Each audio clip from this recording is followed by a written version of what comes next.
This is not about psychology as a diagnosis. It's about becoming whole. Stay with this journey not as a viewer, but as a witness to your own return. When your soul calls out in the silence, have you ever felt like you're living, yet not truly present? You go through your days like a shadow, busy, awake, fulfilling roles, but without knowing where you're heading. Then, in a moment of stillness, in a nameless void, you hear a faint inner sound, a call, fragile yet unmistakable. My soul, where are you? Carl Jung began his journey this way, not through theory, not through scholarship, but by facing something he could no longer avoid. In the opening lines of the Red Book, he wrote, my soul, where are you? I return to you. After long years of wandering, I return to you. It was no longer a philosophical question, but a cry for help from deep within. Active imagination was born from that very moment when one dares to bow down before the abyss within, letting go of external systems of thought, abandoning social roles, and simply listening. Listening to the soul, something that seems so vague, becomes the first step back to a meaningful life. It is not mystical. It is a process, a paradoxical encounter between the waking consciousness and the invisible darkness beneath here. You don't seek answers, you discover the voice you've tried to silence. And the strange thing is, when you become silent and listen with sincerity, your soul responds, not with words, but with images, sensations, symbols. It's not mere fantasy, it's the vivid aliveness of a forgotten world. Active imagination is not about making something up. It's about opening the door for the most hidden parts of yourself to emerge and speak with you after being neglected for so long. And in that moment, the real journey begins.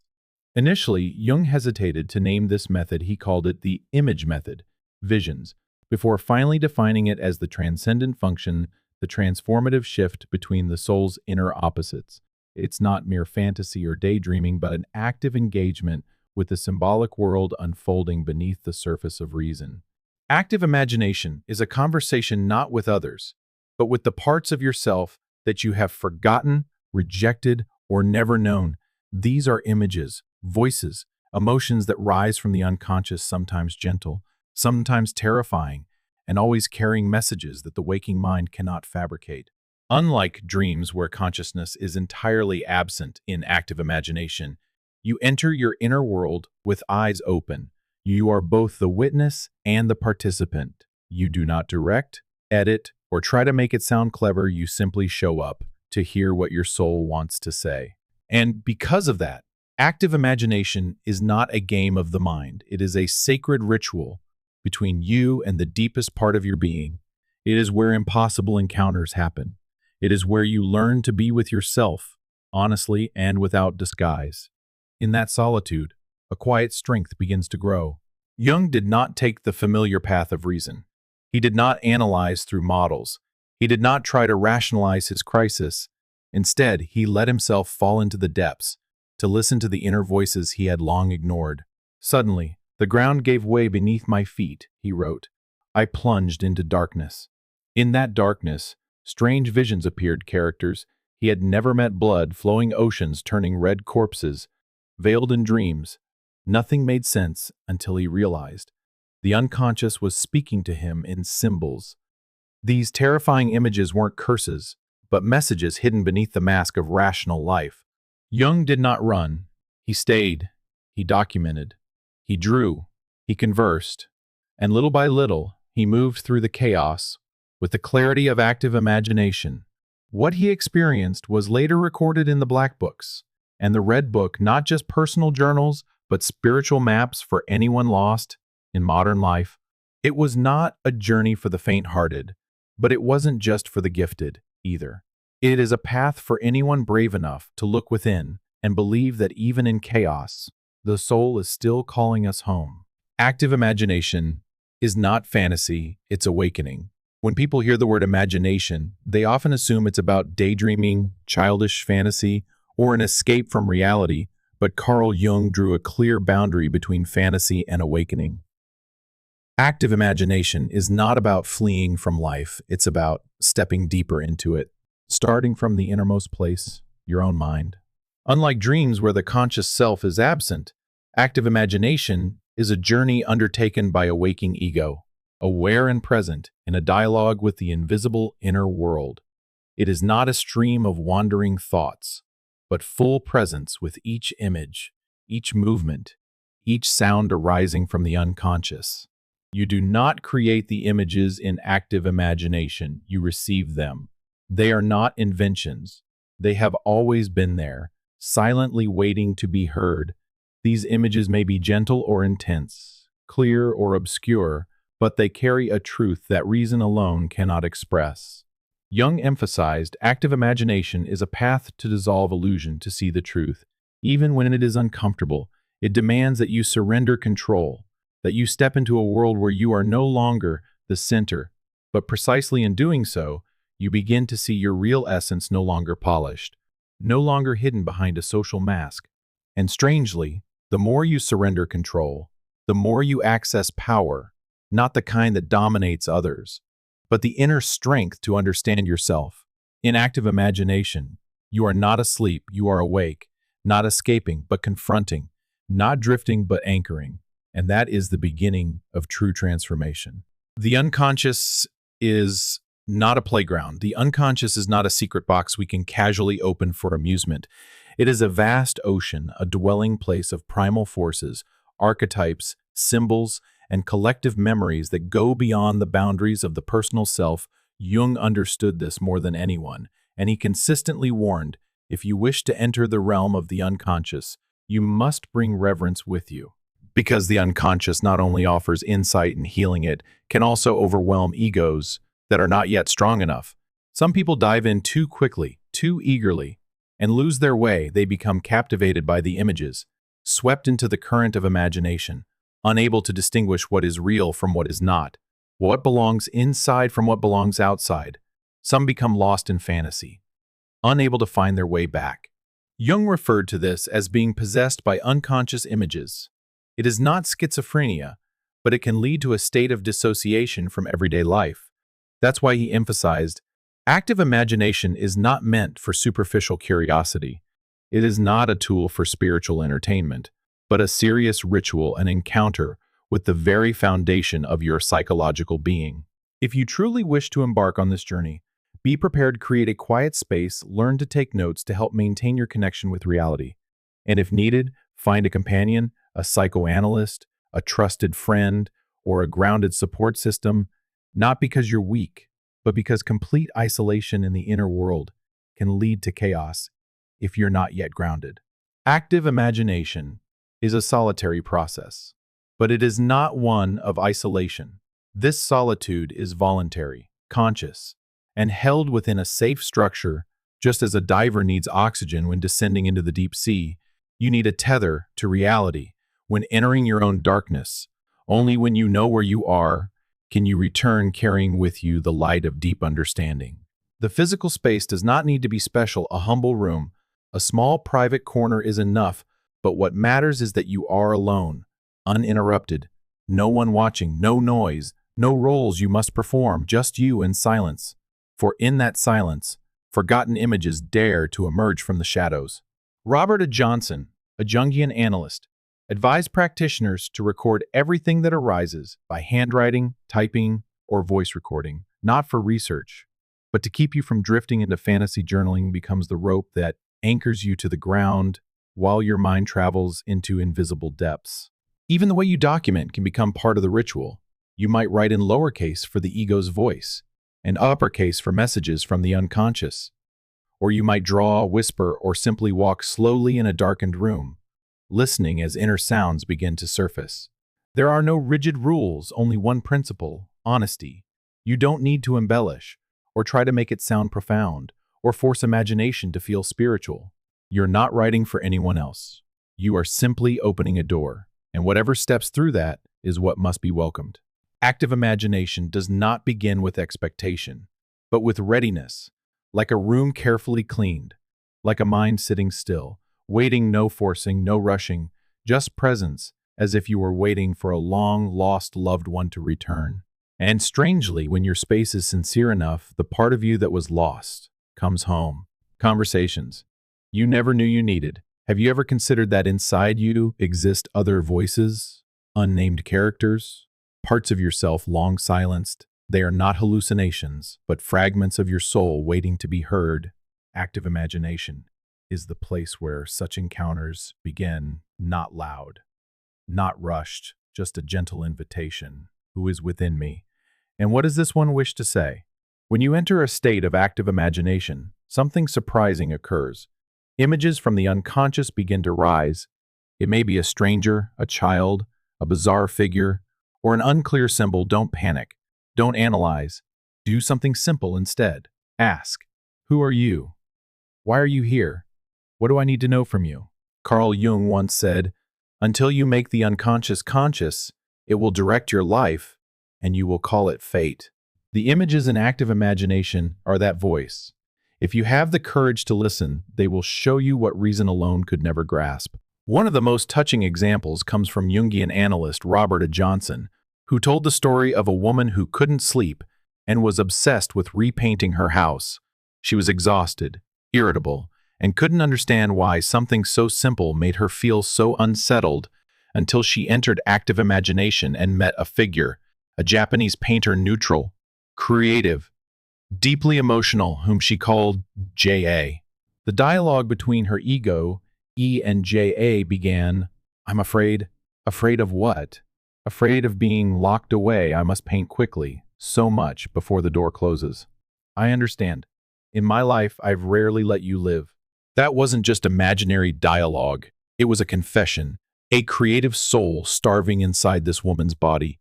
And when she allowed J.A. to speak, a new door opened. She began spending time in her garden, with ceramics, doing things that produced no achievements but nourished a part of her that had long withered. Within you lies a buried fairy tale world. A strange thing happens when you delve deeper into active imagination. What emerges isn't merely personal emotion, it's imagery of mythic scale. You don't just encounter the inner child, the creative self, or your fears. You may find yourself in an ancient forest, rescuing a captive queen, or facing a colossal dragon. You might think, isn't this just delusion? But to Carl Jung, this was no accident. Fairy tale figures, religious symbols, myths, they are not just cultural artifacts. They live within the collective unconscious, present in every human being. Jung called these archetypes primordial patterns, like the hero, the mother, the shadow, the trickster. We do not borrow these images from outside, we reawaken them from within inside. Each person lies a buried treasury of fairy tales, where every soul was once a pilgrim, venturing into darkness in search of light. We carry the innate ability to embark on a mythic journey, not in the physical world, but within the psyche. Jung believed that these symbols are not for spiritual entertainment, but to return the soul to the original rhythms of life. In active imagination, you don't just heal personal wounds, you awaken the eternal current of humanity. You begin to feel connected to something larger than yourself, not as a solitary being, but as a living participant in creation's eternal dance. When you converse with these images, you are reviving a forgotten part of the soul. It's where you no longer see just yourself, but humanity. Vulnerable and grand, wounded and immortal inside you is a story that has never been fully told. And active imagination is the book waiting for you to open and continue writing, not with reason, but with the courage to enter an unnamed world. The 4 steps that lead back to your original self-active imagination is not a vague journey. It has structure, sequence, and foundational principles to help you stay anchored. Robert Johnson, one of Jung's most devoted interpreters, systematized this process into 4 clear steps. Not to control the unconscious, but to accompany it, not to analyze, but to be present deeply, humbly, and honestly. Step 1. Record the experience. Active imagination cannot live only in your mind. The unconscious needs to be brought into the light through writing, imagery, or voice, so you can see yourself from outside. Record every dialogue, every image, every feeling. Write vividly and honestly. Don't try to make it beautiful or eloquent. This is not a report, it's a return to your essence. Step 3. Introduce the ethical compass of the ego. This is often overlooked but critical. Not every unconscious image is truth. Some may test you, seduce you, even manipulate you. Your ego, if awakened and grounded in inner values, must bring morality and discernment into the conversation, not to dominate, but to balance, Do not surrender full control to inner figures. They carry wisdom, but you are the one living this life. You don't need to do it perfectly, just honestly and repeatedly. Each time you enter the inner world, you take one step closer to your original self, the person you truly are, long buried beneath life's noise. Holding on to the ego amid the inner voices, entering the realm of active imagination, is like stepping into an enchanted forest. It contains not only light and inspiration, but strange whispers, obscure images, and voices that make you question, is this me or something else? And that is the greatest challenge, maintaining your ego amidst the chaos of the unconscious. Carl Jung said, when you listen to inner images, remember, you are engaging with beings that have lives of their own. The characters you meet in active imagination, even though you imagine them, are not simple. They have personalities, motives, voices, and intentions. They can be wise, wounded, mocking, or dangerously shadowy, and if you trust or cling to one voice too much, you may lose your inner compass. Many have fallen into what Jung called unconscious identification, when an image from active imagination becomes so convincing, so seductive, that it spills into real life. One woman conversed with a wise old man figure within. He offered profound guidance, but one day he demanded the key, a symbol of her life's control. She obeyed soon after. She grew arrogant, manipulative, believing she knew everything. She was no longer herself, but possessed by an unintegrated part of her unconscious. This is why Jung always emphasized the importance of morality and conscious awareness. You cannot allow inner figures to become rulers of your life. You don't deny them, but you also don't idolize them. Speak with them, listen. But hold your position. You are the one living in the outer world. You have boundaries, responsibilities, and free will. Active imagination is not about giving power to one part of you to dominate the rest. It is a process of unification where each part is honored, but the mature ego remains the integrator. When you can listen without being swallowed, when you face darkness without losing your way, then your centered, ethical self, truly become the guide of the inner journey. A small ritual for a soul that hasn't been touched in ages active imagination doesn't end with the inner dialogue. On the contrary, it is only the beginning of embodiment. Because if what you discover remains in notebooks, in your head, or in the realm of ideas, it will fade. Like a forgotten dream, the unconscious needs tangible presence. It needs you to act, even in the smallest way, to prove you truly listened. Jung spent years practicing his own ritual, handwriting in ancient style in the Red Book, painting unconscious images with ink and color, turning each dialogue into a living symbol. This wasn't art, it was sacred. Each time Jung wrote or painted, he declared, I was there, I listened, I truly encountered my soul. You can do the same, nothing grand, just something real. Maybe light a candle after an inner conversation. Take a silent walk in nature to honor the unconscious that spoke. Write a poem, sketch a line, craft a simple piece of pottery, not to display, but to remember you touched something sacred. Most important of all, keep it private. The quieter and more personal the ritual, the deeper it reaches. Don't do it to show others, to inspire, or to share your journey. This is not a performance. This is a return from you to yourself. When you finally return to yourself at the end of this journey, there is no trophy, no applause, no certificate that says you have arrived. What there is, if you have truly listened, is a quiet shift inside, a sense that you are no longer at war with yourself. You begin to notice the stillness beneath the noise, the part of you that no longer needs to perform, the quiet voice that says, I'm here, and means it not just to the world, but to yourself. You don't become perfect. You don't fix everything, but you begin to live with a kind of honesty that cannot be shaken. You cry more truthfully. You speak less, but when you do, it comes from somewhere real. You carry the shadows with you, not as burdens, but as parts of a story that finally has a narrator. Carl Jung never promised peace. In the way the world defines it, he promised depth, and depth is messy, sacred, contradictory, and luminous. It is not the absence of struggle, but the presence of meaning inside it. Active imagination is not just a method, it is a mirror. And once you have looked deeply into that mirror, you can never unsee what you've seen. You become someone who knows how to sit with darkness without turning bitter, someone who knows how to hold pain without letting it define them, someone who knows how to return again and again to the only place that ever truly mattered, yourself. And perhaps that is the real healing, not to escape life, not to transcend the human condition, but to embrace it fully, with all its sorrow, all its beauty, and all its unspoken truths. Because in the end, nothing is more revolutionary than becoming fully human on purpose.